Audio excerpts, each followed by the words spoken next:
The Battle of Forts Jackson and St. Philip was the decisive battle for possession of New Orleans in the American Civil War. The two Confederate forts on the Mississippi River south of the city were attacked by a Union Navy fleet. As long as the forts could keep the Federal forces from moving on the city, it was safe, but if they were negated, there were no fallback positions to impede the enemy advance. New Orleans, the largest city in the Confederacy, was already under threat of attack from the north when David Farragut moved his fleet into the river from the south.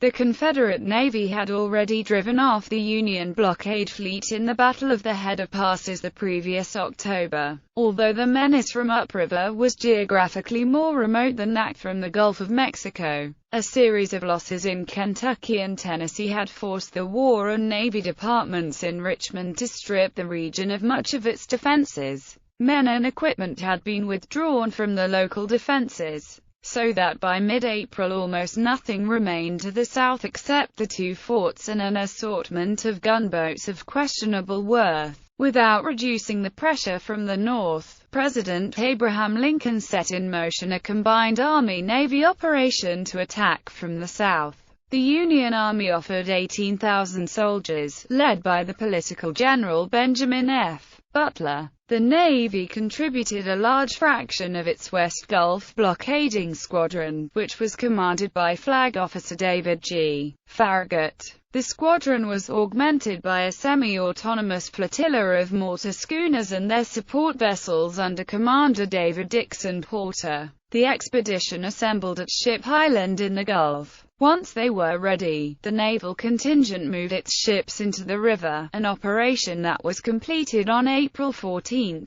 They were then moved into position near the forts, and on April 18 the mortars opened the battle. The ensuing battle can be divided into two parts: a mostly ineffective bombardment of the Confederate-held forts by the raft-mounted mortars, and the successful passage of the forts by much of Farragut's fleet on the night of April 24. During the passage, one Federal warship was lost and 3 others turned back, while the Confederate gunboats were virtually obliterated. The subsequent capture of the city, achieved with no further significant opposition, was a serious, even fatal, blow from which the Confederacy never recovered. The forts remained after the fleet had passed, but the demoralized enlisted men in Fort Jackson mutinied and forced their surrender. Background: Fort Jackson and Fort St. Philip were a pair of closely associated forts on the Mississippi River. They were sited some 40 kilometers above Head of Passes, where the river divides before it finally enters the Gulf of Mexico, or about 120 kilometers downstream from New Orleans. Fort Jackson was on the right bank, while Fort St. Philip was on the left bank of the river. Because of the path of the river, Fort Jackson was actually somewhat east of Fort St. Philip. Designed for defense against invasion in the days of sail, the two forts were sited near a bend in the river that would force ships to slow down in passing, so they would be nearly stationary targets under the 177 guns of the forts that bore on the channel. Union preparations. Although land-based forts had long been considered to be invulnerable to attack by naval guns, some weaknesses had been exposed in the Battle of Port Royal, South Carolina, on November 7, 1861. Following that battle, Assistant Secretary of the Navy Gustavus V. Fox began to press for expanded use of the United States Navy in attacking coastal Confederate positions. He particularly emphasized the desirability of assaulting New Orleans, the largest city in the Confederacy, from the Gulf. Fox proposed that the two forts could be weakened if not completely destroyed by a mortar barrage, and a relatively small army force then could assault the weakened forts. Following the reduction of the forts, or even during the army assault, a fleet could steam past him and attack New Orleans directly. At first, the Army, in the person of General-in-Chief George B. McClellan, opposed the plan. The contingent of 30,000 to 50,000 troops that McClellan considered the minimum needed for success would be a diversion from other Army operations, particularly the Peninsula Campaign against Richmond, Virginia, that he was directing at that time. Army opposition was negated, however, when Secretary of the Navy Gideon Welles co-opted the political general Benjamin F. Butler by allowing the expedition to proceed under Butler's name. With Butler's support, Welles was able to persuade President Abraham Lincoln to order the campaign forward. On February 23, 1862, Butler was informed that he was in charge of the land forces, destined to cooperate with the Navy in the attack on New Orleans. The number of troops at his disposal was whittled down appreciably from McClellan's original estimate to only 18,000. An organizational change in the Navy had to be made before planning for the campaign could proceed. On December 23, 1861, the Gulf Blockading Squadron was divided into the East Gulf and West Gulf Squadrons. To command the West Gulf Blockading Squadron, Secretary Welles selected Captain David Glasgow Farragut. The new commander arrived at Ship Island, in the Gulf of Mexico, on February 20, 1862. This can be taken as the starting date for the campaign. Farragut had two problems to deal with in addition to any posed by the Confederates. The first, dealing with Butler and his army, was handled by simply ignoring him. The army took no further part in his plans. The second was not so easily dismissed. Part of Farragut's fleet was a semi-autonomous group of mortar schooners, headed by his foster brother, David D. Porter. Porter was a master of intrigue who had the ear of Assistant Secretary Fox, and Farragut had to let the mortars be tried, despite his strong personal belief that they would prove worthless. In mid-March, Farragut began moving his ships across the bar at the mouth of the river. This was not without incident. The depth of water was found to be only 15 feet instead of the 18 feet that was expected. At least one ship that the administration wanted in the expedition, US Colorado, drew too much to get across. To Farragut, the most serious problem presented by the failed effort to bring Colorado into the river was not the reduction in the force he had available, but rather the lost time. With Colorado subtracted, the fleet inside the bar included 6 ships and 12 gunboats. After the warships of the squadron were safely in the river, Porter's 26 mortar schooners and associated vessels were brought in with no problems, beginning on March 18. In the next month, Farragut had to gauge the strength of the forts, find the range of their guns, determine the nature of other obstructions in the channel, place the mortar boats where they would be most effective, and put his warships in battle condition. Working under the intermittent fire of the forts and Confederate gunboats, men of the Coast Survey who had been assigned to the Navy went ashore and surveyed the forts from a distance, placing buoys in the river channel to mark where the gunboats should be anchored. On April 18, the preliminaries were completed. Union chain of command in the final days of preparation for his ships to run past the forts. Farragut organized his fleet, dividing it into 3 sections. Command of the 1st Division of gunboats was given to Captain Theodorus Bailey, who was also appointed second in overall command, to take over if Farragut himself were to become incapacitated.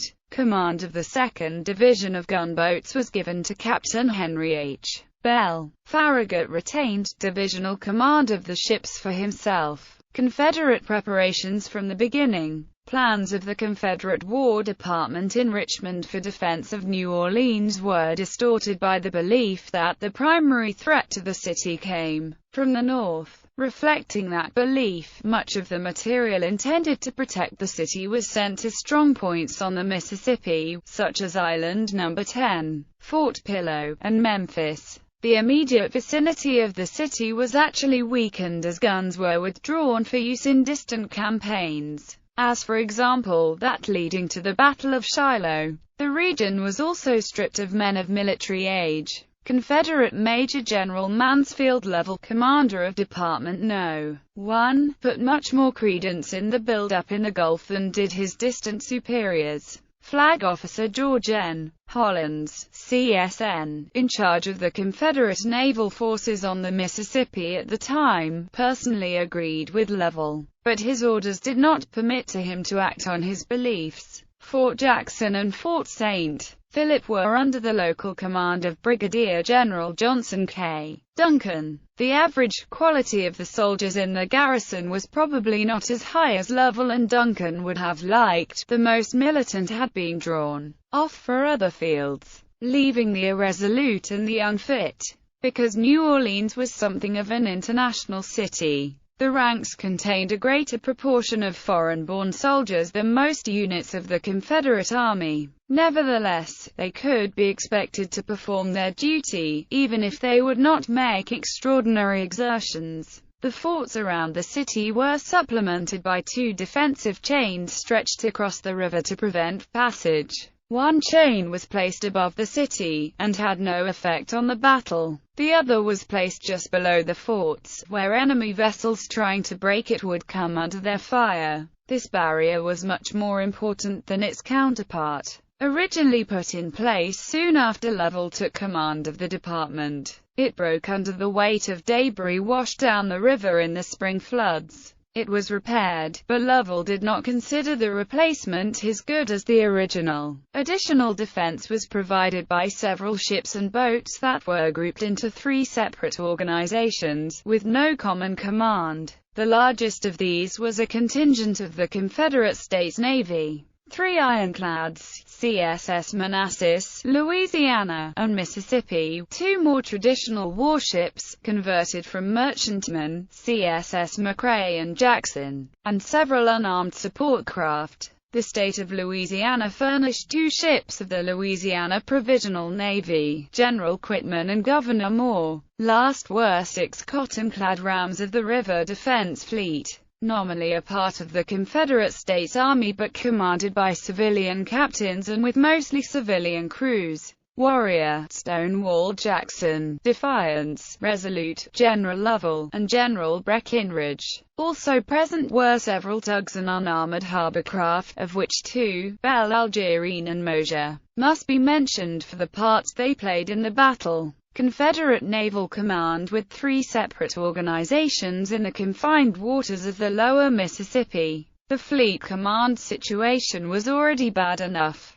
but it began to deteriorate further when the build-up of Farragut's fleet in the lower river became apparent. Flag Officer Hollins was at this time near Memphis, which represented the then northernmost holdings of the Confederacy on the river, and the Confederate War Department insisted that no effort should be spared to maintain possession. Hollins was sure that the threat from the Gulf was much more severe than Richmond thought, so he was prepared to listen when General Lovell pleaded for him to come down to New Orleans to help in its defense. When there, he sent a telegram to Richmond seeking permission to attack Farragut's ships while they were still light and to be brought in across the bar. His pleas were so insistent that they virtually amounted to insubordination. Hollins was called to Richmond, ostensibly to serve on an examination board, but in effect to be removed from active service. By default, command of the Confederate Navy vessels in the vicinity of New Orleans fell on the shoulders of Commander William C. Whittle, up to that time commandant of the Navy Yard there. Whittle did not consider himself able to handle all of his new duties, so on April 18 he passed command of CSS McRae, Jackson, and Manassas, together with their support vessels, to his executive officer, Commander John K. Mitchell. These were all the Confederate naval vessels afloat at the time. Louisiana and Mississippi had not yet been launched, and were explicitly not controlled by Whittle or Mitchell. Later, when Louisiana was launched but before she was completed, she joined the others in Mitchell's domain.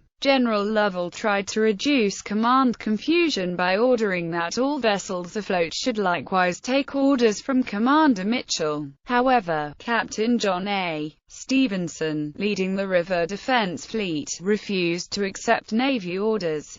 He was able to get away with this act of seeming mutiny because the relation of his fleet to the Army was contractual rather than military.